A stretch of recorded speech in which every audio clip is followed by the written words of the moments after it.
प्रदीप जी, ये भाषण सुनकर क्या ये एहसास नहीं हो रहा कि चुनाव आने वाले हैं?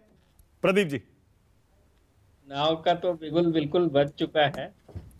इसमें तो कोई संदेह नहीं है कि चुनाव का बिल्कुल बिल्कुल बच चुका है। 9 राज्यों और यदि सारी व्यवस्थाएं सुविधाएं ठीक रही तो शायद 10वां राज्य जम्मू एंड कश्मीर में भी चुनाव हो जाए, कह नहीं सकते। हाँ, और लोकसभा का चुनाव तो अब करीब करीब जो कहते हैं 400 दिन, 350 से 400 दिन के बीच की दूरी पर है।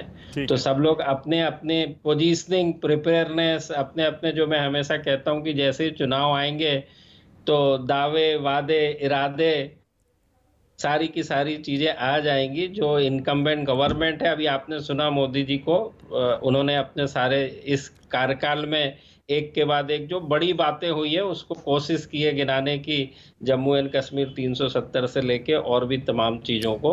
ओके, आपने और राहुल जी का भी भाषण सुना होगा। क्या जी दोनों जी पार्टियों का, दोनों नेताओं का 2024 के चुनाव का प्लान इन दो भाषणों जी से साफ हो जाता है क्या, प्रदीप जी? जी बिल्कुल आपने सही कहा मानक जी। राहुल गांधी जी ने अपनी भूमिका अदा करने की कोशिश की है, जो कि एक विपक्ष की भूमिका है। बट उस भूमिका में जो मुझे एक खास बात नजर ये आई कि उन्होंने सभी तरह के आरोप तो बिल्कुल लगाए हैं, लेकिन जहां तक, चूंकि मैं जनता से वाकिफ रहता हूं, जनता के बीच जाते हैं हम लोग, जनता की भावनाओं को समझने की कोशिश करते हैं, तो जनता आरोप के साथ साथ ये भी देखना चाहती है कि आप किस तरह के वादे, विचार और किस तरह की पृष्ठभूमि आगे लेके आने वाले हैं चुनाव के संदर्भ में। तो उसकी मुझे जरा सी, नेचुरली पार्लियामेंट के अंदर हम उसकी उम्मीद नहीं कर सकते हैं। पार्लियामेंट में तो उन्होंने 90% से ज्यादा आरोप ही लगाए हैं, जो कि एक विपक्ष की भूमिका का अपना जो है रोल अदा किया है। तो मैं नंबर के चक्कर में तो नहीं पड़ता हूं, मुझे नहीं लगता कि मेरी कोई हैसियत है कि इतने दो बड़े बड़े दिग्गजों को मैं किसी भी प्रकार की रेटिंग देने की कोशिश करूं। लेकिन मैं इतना जरूर कह सकता हूं, दोनों ने अपनी अपनी भूमिका को पूरा करने की अच्छी कोशिश की है। ठीक है। अब मोदी जी के भाषण से आपको समझ में आता है कि वो पिछले 10 साल के अपने रिपोर्ट कार्ड के साथ 2024 के और जो इस साल विधानसभा चुनाव होने वाले हैं उनमें जाने वाले हैं। और अब से पहले जो आरोप लगते थे हिंदू मुस्लिम हिंदू मुस्लिम, मुझे तो इसमें, इस पूरे भाषण में कुछ भी ऐसा सुनाई नहीं दिया। प्रदीप जी, क्या इस बार का चुनाव 2014 और 19 के चुनाव से अलग होने वाला है? नहीं, मुझे नहीं लगता। देखिए, कोई भी इनकम्बेंट गवर्नमेंट है और आप इतने साल का इतिहास निकाल के देख लीजिए कि जनता जब भी निर्णय लेती है तो इसका बखूबी से आकलन करके लेती है कि उन्होंने क्या 5 साल पहले उम्मीदें जताई थी, क्या वादे किए थे, और उन वादों के ऊपर वो कितना खरे उतरे डिलीवरी के सेंस में। देखिए, ओके। कहने से तो कुछ होता नहीं, जो होता है सब करने से ही होता है।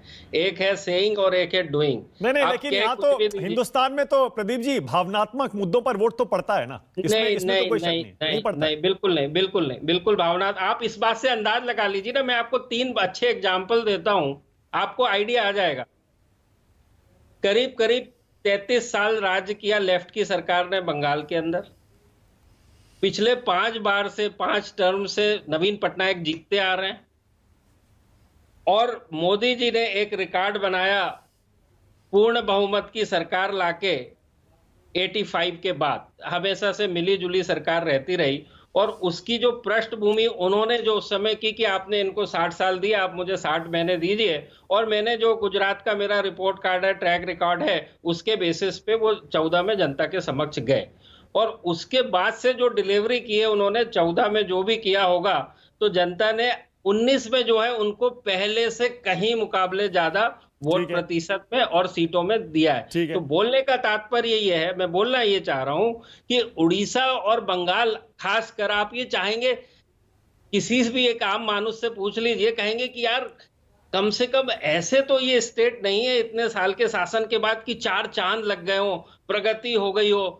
आप उसको उस नजरिए से देखते हैं, लेकिन जनता जो बड़ी संख्या है, जिससे बड़ी संख्या से जीत होती है ना जी, हाँ, तो ठीक है। बड़ी संख्या में लोगों की क्या आशाएं, अपेक्षाएं थी उस सरकार से, ओके। और क्या वो पूरा किया, और उन्होंने उसके ऊपर अपनी मोहर लगाई है। ठीक है। तो ये मेरा बिल्कुल मानना है कि जब भी सरकारें रिपीट होती हैं तो वो केवल और केवल डिलीवरी के बेसिस पे होती है, परसेप्शन, और वो सब कहना तो पड़ेगा आपको, लेकिन सवाल है कहने के बाद आपने किया क्या? ओके, एक किसी के सवाल कहने और। से किसी का ओके, पेट तो भरता है क्या? ठीक है, तो किसी इस के बार ये कहने जो से किसी का पेट भरता है क्या? ओके, प्रदीप मैंने जी। कह दिया मानक जी मैंने आपको 2 लाख रुपए दे दिए, आपको मिल गए क्या? हाँ, वो तो जब मिलेंगे तभी उसका होगा। और ठीक जब है। तक ओके मिलेंगे प्रदीप जी, उसका ऑल राइट। विश्वास। ओके प्रदीप जी, जो ये अदानी का मुद्दा उठाया जा रहा है, जिसका जी। जवाब प्रधानमंत्री ने अपने अंदाज में दिया, उन्होंने उसको छुआ भी नहीं, जिक्र तक नहीं किया। क्या ये अदानी का मुद्दा चुनाव में आपको लगता है कुछ असर डाल सकता है? नहीं, देखिए मैं वापस कह रहा हूं, ये जो इतने भी सारे मुद्दे होते हैं जो कि आम जनता से सरोकार नहीं रखते हैं डायरेक्टली, ओके, कई बार ऐसा होता है इस तरह के मुद्दे इनडायरेक्टली जनता के जीवन को प्रभावित करते हैं। हाँ, तो जब ऐसी स्थिति आती है तो तब जरूर फर्क होता है। ठीक है, मुझे ओके। ऐसा नहीं लगता, जो खासकर अभी अडानी जी का मुद्दा है सामने जो चल रहा है, सब उसकी चर्चा कर रहे हैं, उसमें सरकार के परिप्रेक्ष्य से सिर्फ एक बात है, जो सरकारी संस्थाओं LIC जैसे का, उसके अंदर इन्वेस्टमेंट कितना है और वो इन्वेस्टमेंट कितना सही या गलत है। ठीक।